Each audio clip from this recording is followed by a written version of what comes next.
देश की राजधानी दिल्ली में देश की संसद से थोड़ी दूर एक महिला सांसद के गले से लुटेरे चेन छीन कर फरार हो गए। ये वारदात जघन्य जितनी है उतनी ही हैरान भी करती है कि आखिर अगर देश की सांसद विधायक ही सुरक्षित नहीं है तो आम जनता का क्या होगा, जबकि ऐसी वारदात चाणक्यपुरी जैसे हाई सिक्योरिटी जोन में हो रही है। वारदात के बाद सांसद सुधा रामकृष्णन ने खुद इस घटना के बारे में विस्तार से बताया है। उन्होंने यहां तक दावा किया कि चोर ने न सिर्फ उनकी चेन छीनी बल्कि उनके कपड़े भी फाड़े। इस घटना को लेकर सांसद कहती हैं कि मैं अभी भी सदमे में हूं। इस देश में महिलाओं के लिए कोई सुरक्षा नहीं है।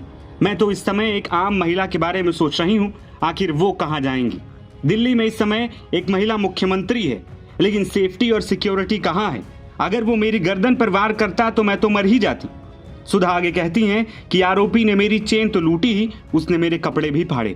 मैं क्योंकि अपने कपड़े ठीक करने में लग गई, ऐसे में चेन के बारे में ज्यादा नहीं सोचा।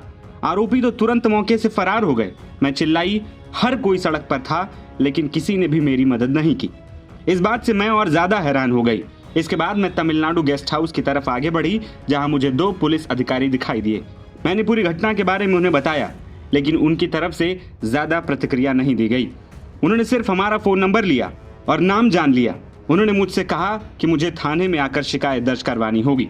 देश की एक महिला सांसद के साथ घटी इस घटना के बाद विपक्षी सांसदों ने दिल्ली सरकार और पुलिस पर सवाल खड़े करने शुरू कर दिए हैं। प्रियंका गांधी ने कहा कि यह हैरान करने वाली घटना है, साथ ही पुलिस के रिस्पांस को भी कटघरे में खड़ा किया।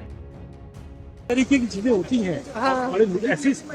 बड़े आश्चर्य ये है कि ये सुरक्षित नॉर्मली ये जो जहाँ पे वो चल रही थी वो एम्बसीज के सामने आमतौर से सुरक्षित जगह होती है, तो इसमें भी ऐसा होना थोड़ा नई चीज है। स्पीकर है, लेकिन आज दिल्ली पुलिस को कार्रवाई and the questions are being raised on the response of the police, ma'am.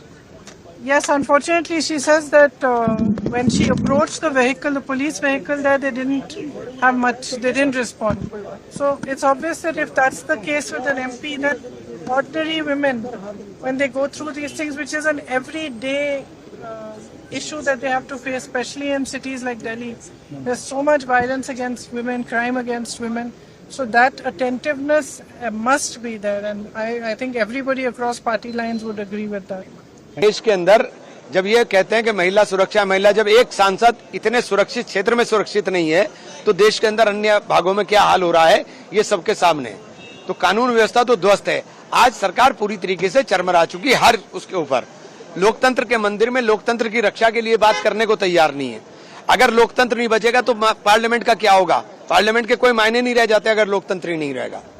आपको बता दें कि तमिलनाडु से कांग्रेस की लोकसभा सांसद आर सुधा संग हुई वारदात पर पुलिस कहती है कि महिला सांसद बीते 1 साल से दिल्ली के तमिलनाडु भवन में रह रही हैं। वो हमेशा की तरह सोमवार सुबह वॉक के लिए निकली थी, तभी अज्ञात हमलावरों ने उनके गले से सोने की चेन झपट ली और मौके से फरार हो गई। इस बारे में केस दर्ज कर लिया गया है और जाँच शुरू कर दी गई। फिलहाल इस मामले में विपक्ष ने सरकार के खिलाफ मोर्चा खोल दिया। NBT ऑनलाइन की रिपोर्ट।